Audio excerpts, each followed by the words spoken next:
Hi, travelers. Tara here.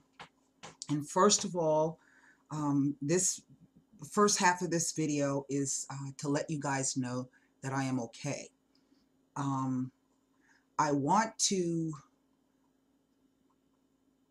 thank all of you who contacted me with your emails of love and support and understanding and compassion, and those of you who shared stories similar or speaking of the deep grief you feel in having just lost someone very close to you. Um, I cannot thank you enough. However, there are 5 people that I'm going to thank right now in particular. Miss Coachella, 10 of 12, 4 people, Bella Dutch, and Tamala. Those 4 emails, what you guys really don't know is that what you wrote in those emails suddenly turned a light bulb on for me. And I woke up this morning and I felt like a new person. Now, there are lots of lessons contained in this, but these particular 4 emails from these particular 4 people pinpointed those lessons so clearly for me. And I was really thinking or believing and or feeling that this was going to take me quite some time to move through. Um, but these particular 4 people who emailed me, what your words that came through to me helped me do that a lot faster than I ever thought was possible. So no, Bella Dutch, I am not out. I am down. But I woke up this morning with a new um, passion. Does this mean that I do not have sadness? No, it does not mean that. And I am still processing these lessons, and at some point I will share those with you. I'm not in a place right now to do that. But here's something I want to show you how strange the universe is. And this, I don't even know what to think about it. But here's a part of the story that I never shared with you. Uh, at the end of September, Clay lost his mother. She died. Now, granted, 2 weeks later, he's gone. And he was beside himself with grief over his mother, as we should expect. And so I wrote him an email upon the death of his mother. I'm going to share that email with you and then tell you how this works, even though I don't understand it. It says, "Good morning, my love. I hope that you were able to get a bit of rest last night. I awoke every hour on the hour and checked my phone to see if you had reached out to me. Clay, right now is a very difficult time for you. You have many things happening at once, and sometimes when this happens, it can seem as if the universe is conspiring against you. Know that it is not. That whatever is happening is simply a time of change. I said to you last night that sometimes words are wholly inadequate. This is true. But I want to share something with you that I have learned through my work in Akashic Records. Now might not be the time that you wish to discuss such things, but if anything I share with you can help to alleviate your worry, pain, and stress, then I have done what I'm supposed to do. On a logical level, we understand that all living things have a finite time on the material plane. Our bodies, simple designs that are capable of complex, amazing things, each cell encoded to not only live and thrive, but also survive. But like any machine, wear and tear and the act of getting old means we break down. Oh, we can exercise, eat right, take our vitamins, moderate our behavior, and pray to the heavens, but sooner or later, our time comes to an end. This logical level is easy to understand, but the heartstrings find it difficult to process and release. This is when our greatest body part can come to sabotage us, the brain, ego. This organ is one of the greatest computers ever seen, capable of the highest love and the lowest debauchery, keeps us breathing while we sleep, and gives us fantastic dreams. Yet this is the seat of the ego, and the ego wants what it wants when it wants it. It does not understand love, compassion, gain, nor loss. It only knows that it likes things the way they are. It doesn't like change and in fact fears it. And when fear enters into the picture, the ego starts to worry.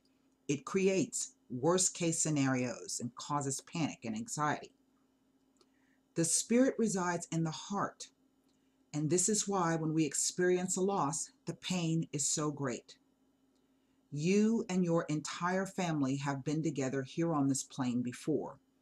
You all come from the same soul family. This is every incarnation you come back together again, different configurations, but always together again. This can occur hundreds of thousands of times, and in fact, there are 144,000 incarnation cycles. Rest assured, you have been together before and will be again. I am not writing to you with the belief that your mother will not survive, only writing to you to share what I have learned about death. Death is something we all fear because it represents an unknown, yet it is unavoidable.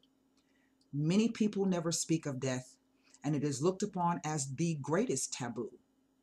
Death is not understood, and we fear what we do not understand, so we try to avoid it or pretend it does not exist. Out of sight, out of mind. My love, death is only a transition, a change.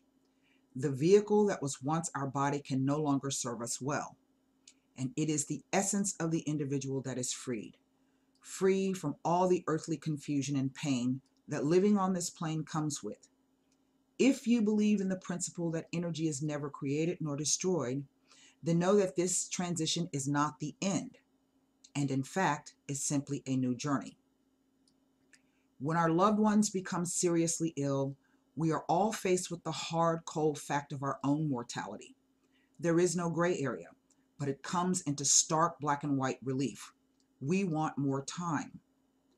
Yet time is just a human construct. It allows us to know when to wake, when to work, and when to sleep. Time is infinite. It has no beginning and no end in the universe. And it is the only constant thing that exists, as it exists on all levels and all planes. The ill, injured person, the one facing their transition, will typically be more afraid than anyone else. All manner of emotions going through their heads. Sometimes they will experience guilt. They will feel as though they are letting their loved ones down or disappointing them in some way. This happened with my father. He screamed and cried on his hospital bed. He was very fearful and did not wish to leave this earth. It was one of the saddest things I have ever witnessed. No one could assuage his fears, guilt, and his rage. This was some 20 plus years ago, and I had not started the work I do now. Yet on some instinctive level, I knew enough to just go in and speak with him. I told him of all the wonderful things he did for me, how much I loved him, and that whatever secret sins he may have committed were not held against him on this plane or any other. I assured him that he was loved and that this would never change. Then I told him that it was okay to leave if he needed to. He became quiet for the first time in many days. You are in a difficult position, and you might be in the position of upholding the rest of the family when you yourself feel like breaking down. This is understandable.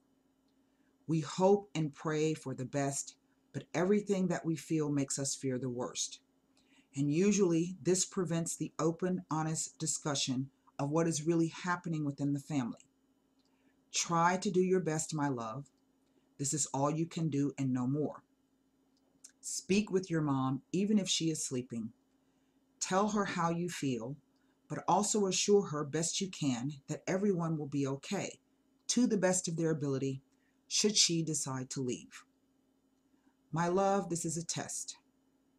Not a test of love, but one of courage. The courage to love someone enough that you can let them go. And the courage to be happy for them, not lament their transition. And the courage to know that they are always with you, always will be, and that you will be together again. Each and every soul has free will, even in the desire and decision to transition to another state. This should be honored and respected, even if we don't like it. If you find that you cannot muster the courage, come to me. I have enough to share with you. And if you fall, know that I am here to pick you up and carry you through, should you need. Reach out for me, find my hand. Let your heart know my heart and allow it to speak the truth of my love for you. I am here for you. Know this. All my love, Tara. I stumbled across that email again yesterday, and when I reread it,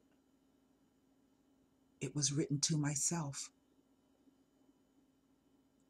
This was written to myself. I wrote a note to myself. Now, I don't know what all that means, but I had to share that with you.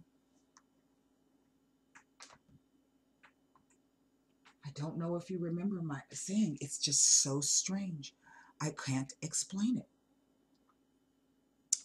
Anyway, we're going to do an open reading. Work will save me. And you guys will save me. And that gives me strength. One of my favorite quotes is by Lao Tzu. And it's, most of you who have gotten emails from me will see it at the bottom of my email. It says, being deeply loved by someone gives you strength, while loving someone deeply gives you courage. And you guys are giving me strength and courage. And I cannot thank you enough. So, well, messages abound. Let me adjust the camera. Here we go.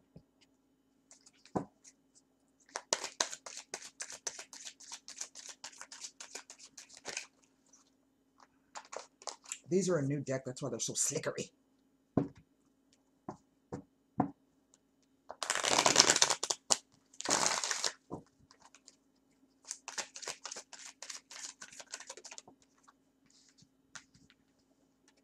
Page of Pentacles.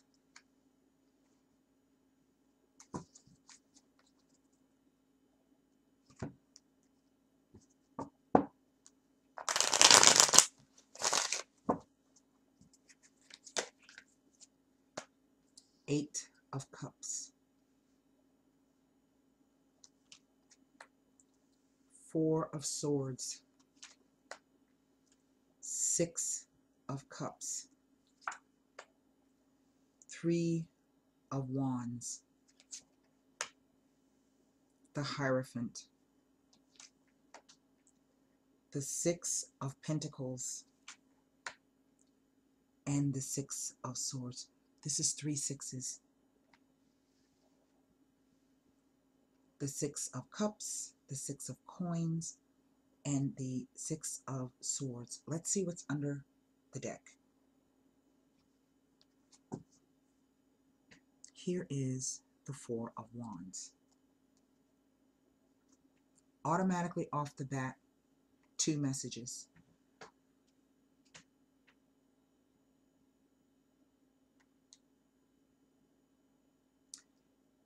Whatever these messages are, it gives you a moment to pause and walk away. This card, the Eight of Cups, is sometimes interpreted as a sacrifice, but it's not a sacrifice. It is being willing to walk away from something that you hold, we would assume, precious and dear, but that we yearn for something more. And this is not to dismiss those things that we hold dear to us, but we're saying we need something more on a spiritual level. We need something more. Now, on the diagonal, I have the Six of Cups, Eight of Cups, Six of Cups, and the Hierophant. The Six of Cups is the card of memory, sentiment, childhood. It's the card of unconditional love. And here, the Hierophant. The Hierophant is about your values. It is about who and what is more precious to you than all your possessions in the world.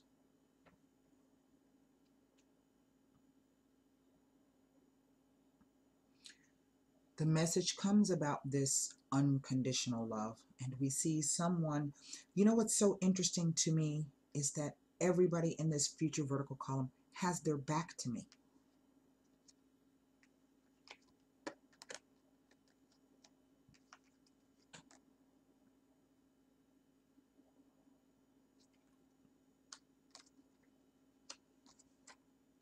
Isn't that interesting?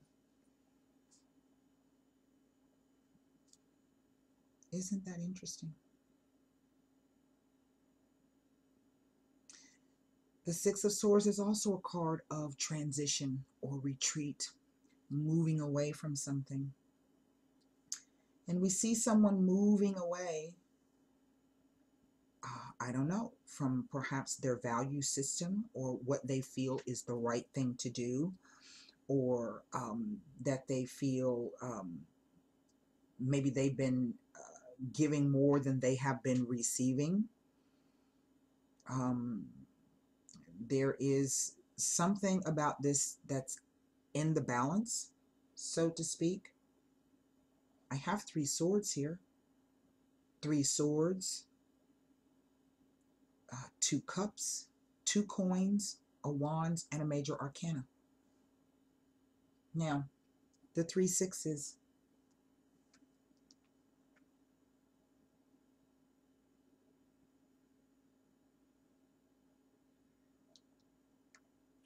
Let me see what the Three Sixes tell us, my friends. Let me close all of this down. Oh, I already have that one open. Well, let me put that one down and change that one. Oh, there it is. Cool. Three Sixes speak to great pleasure. Now, we would know it here if we look at everybody's back being turned to us, right? But what does this say? It is somebody who's saying, you know, what I had before, it's not sufficient. I need something with more depth. The Three of Wands, let me go out and see what that is. Let me launch my ships. And then I recognize now that I'm going to have to move away from something. I'm going in search of I'm taking space. Now, I have, in effect, two fours. And two fours speak to, on the one hand, looking to move house. And this could literally be some of you are moving. And maybe right now you're not exactly sure why you're moving. You just simply know that you need to move, either literally or metaphorically.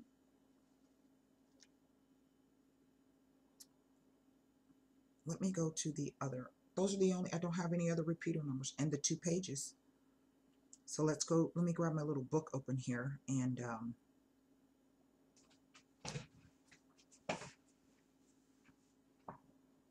I want to see something here.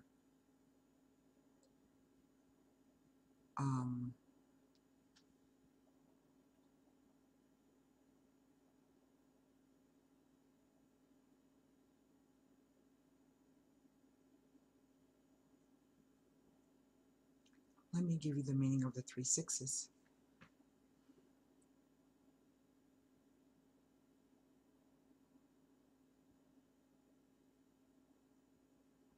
Tells of an exciting romance, and that they imply that there's romantic times ahead.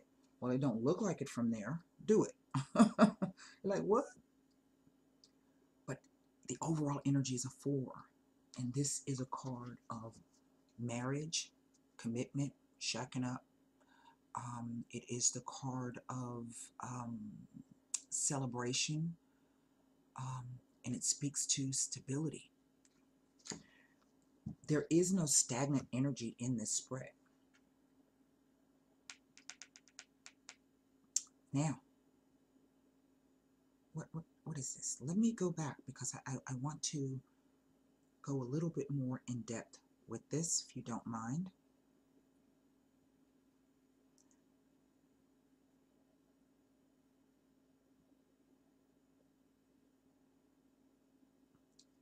Two pages together in a reading may be indicating a short-term illness, and maybe that's what it is. And somebody has to take a time out. They've got to rest. But this is not a card necessarily of physical illness. This is a card of spiritual illness. And it may be due to the loss of someone, because the energy of Jupiter and Libra is giving you the opportunity to reset your relationship. So this is about, I think, and this is particularly for Clara. I think this portion is coming through for Clara. It may be difficult for you now to remember the good times. We try to avoid them. But no matter where you go, there you are. See the 6 swords in front? You're moving away, but you're taking those with you. So I think this is about looking at the positives of the situation. That's what's coming to me. Now, I want to look to see if the 6 of Pentacles means anything next to the Hierophant. Yes?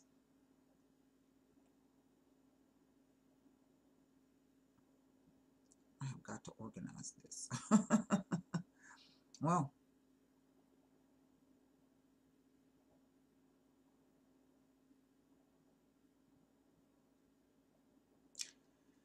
next to the 3 of Wands,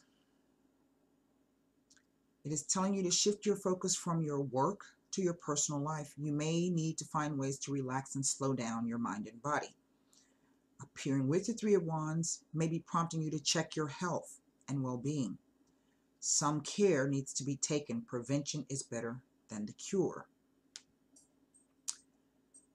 With a 6 of any suit on either side, implying that harmony and happiness will soon be prevalent in your life. Be content to let things take their natural course, all in its right time. Isn't that interesting? Now, let's take a look at the 4 of Swords, perhaps next to the Hierophant. And then I'm going to see about the 6 of Cups next to the Hierophant. I don't think I saw anything about that, but we're going to see.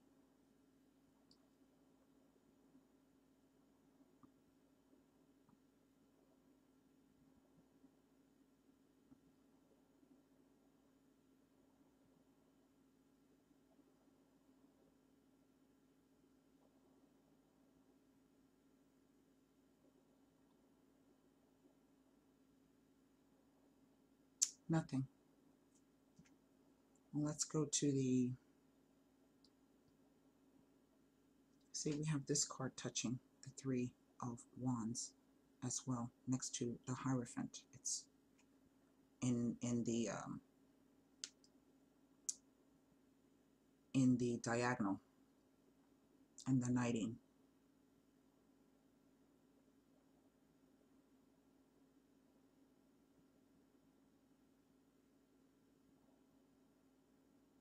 Nothing. Now let's go to the 6 of Cups. And then we're going to move to the Sibilas.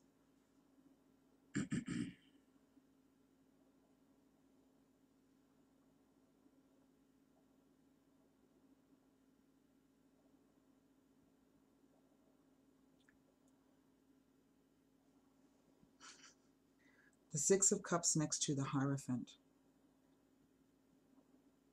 is asking you to look carefully at all your close relationships. Some adjustments need to be made. It tells of meaningful relationships that are currently shrouded in misunderstandings. Isn't that something? Isn't that something? Isn't that something?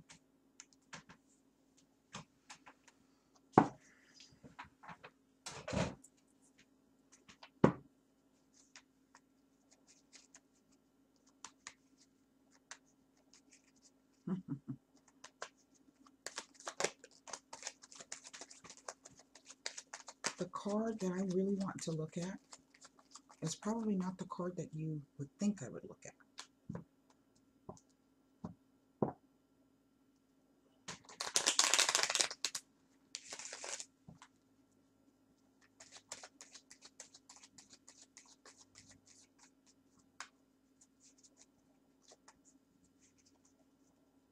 And I'm only going to pull Sibilas on one card.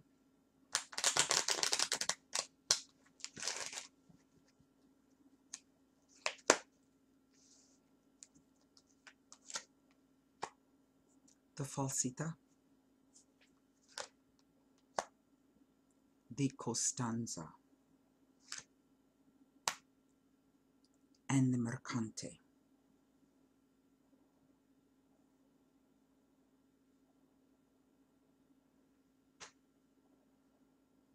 Lies, deception, hidden intentions.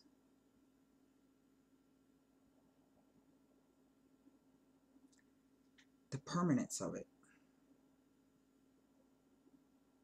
And someone, again, looking away from it. But because this is on the other side, this speaks to me of someone lying to themselves. This is about our value system. Yeah?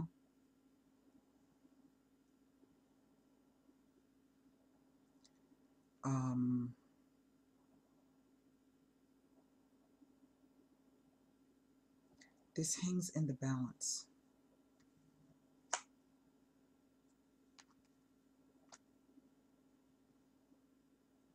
Again, you can run from it, but you won't be able to hide from it.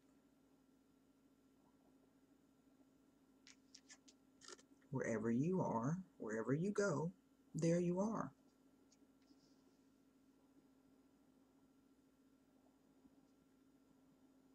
Isn't that interesting? Now, the Mercante, I didn't show you the cards. And it almost speaks to the idea that it's something someone has always done. They've always told lies, but the lies that they have been telling are really the lies, they're lying to themselves. Does that make any sense? And that's why they keep walking away. It's because they're searching for something, they're looking for something, and they can't find what they're looking for, when really everything that they're looking for is already there. The grass is always greener. I want to look at the Three of Wands, because as I was about to say, to me this card represents the Three of Wands. How can I take everything that I've been doing and move away from it? How can I do that?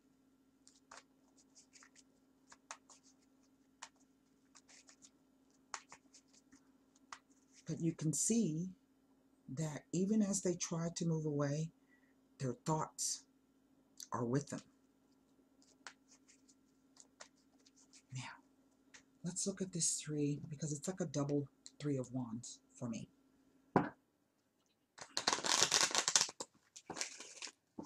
Get another good shuffle. It's about time for me to burn this deck.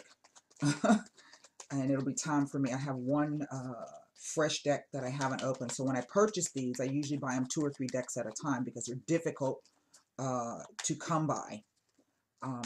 They run out of stock and they're hard to come by. So I try to buy 3 decks at a time.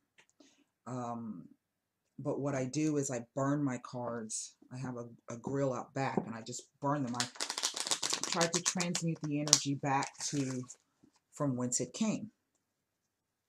Fire is the great purifier. The Amalato. The Denari. And the letter. Now, normally I would say that the Denari is, perhaps there's some, something that you were planning on that had a real value to you. You turned your back on it. But there's some depression about that. Some sickness. Remember, the cards are talking about sickness. Maybe this is about, maybe this isn't a message for me, that maybe I'm trying to come back to work too early. But I will take my time and ease through this and rest as I need to. But what I'm really getting from this is it is about value and something valuable that's locked away. It's locked away for safekeeping. And this is about someone, again, trying to outrun what they are lacking. I don't know if that makes any sense to you. It is about not being able to face what you have been doing or what you have done, and trying to uphold and maintain that energy. Why? Because some lesson, some news has come through that now is causing you to question that. You can run, but you cannot hide.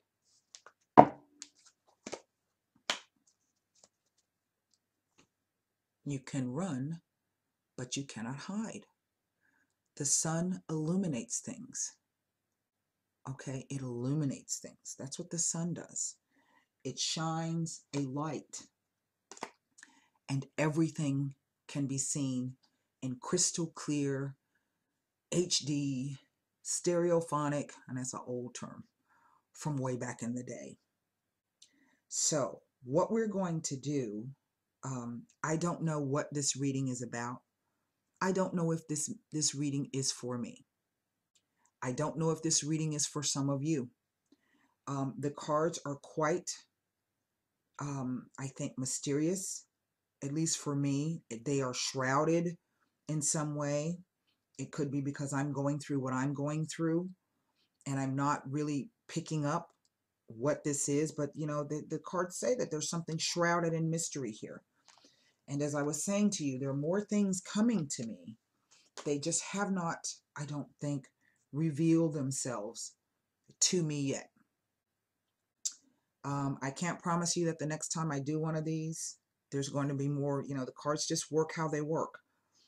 I don't understand it. But before I go and pull this up, presently,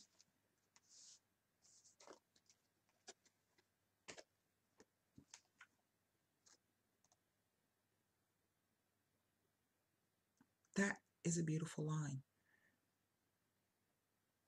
And I think what this is saying in one way, the page is about grounding.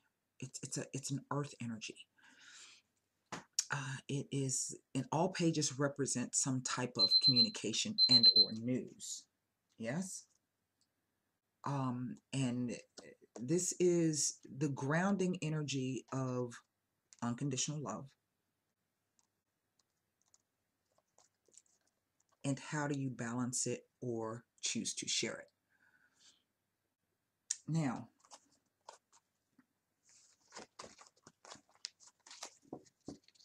Again, I don't know what that means.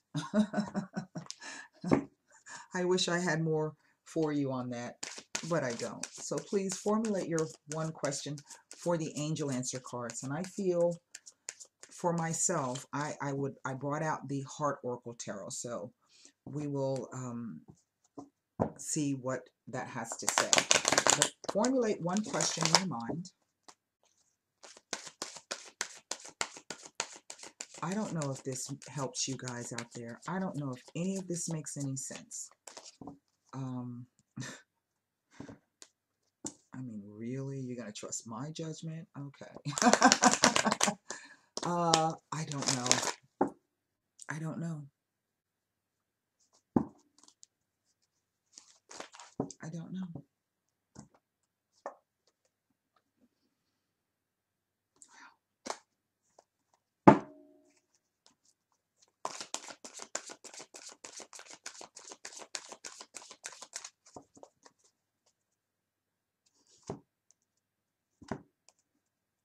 Let's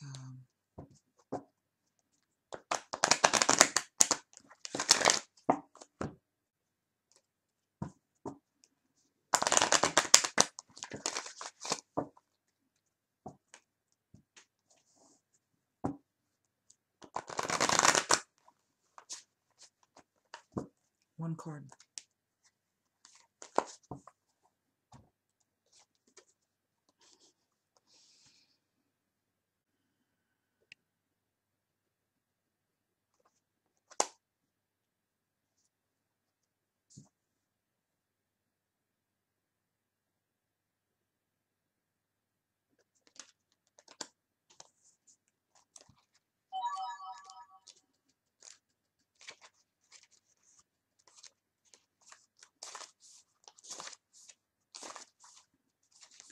What you need right now is faith.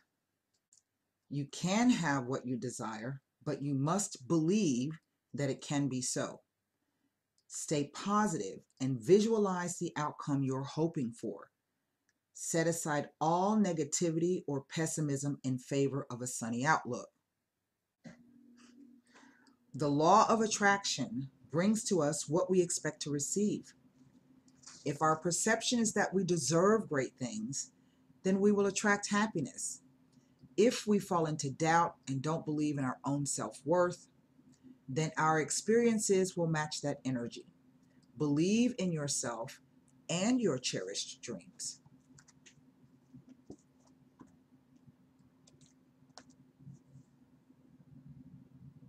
The Empress has come out. The flip side of the coin. She represents Venus, as does the Hierophant. Y'all will hear me always talking about love and money are two sides of the flip of the same coin. Cherish, nourish, blossom, abundance, nurture, and creativity. The nurture card reminds us to tend, hold on, I don't know who that is calling me. The nurture card reminds you to tend the garden. Relationships must be nourished in order to thrive. Count the abundant blessings of the relationships you have. Find ways to let other people know that you care for them and appreciate them. Good relationships can be taken to new levels of happiness, and faltering relationships can be revived with loving care and attention. Equally, be sure to tend your relationship with yourself.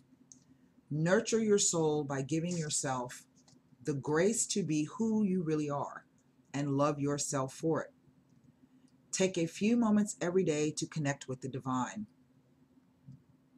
Nurture your mind by engaging in activities that stimulate and engage.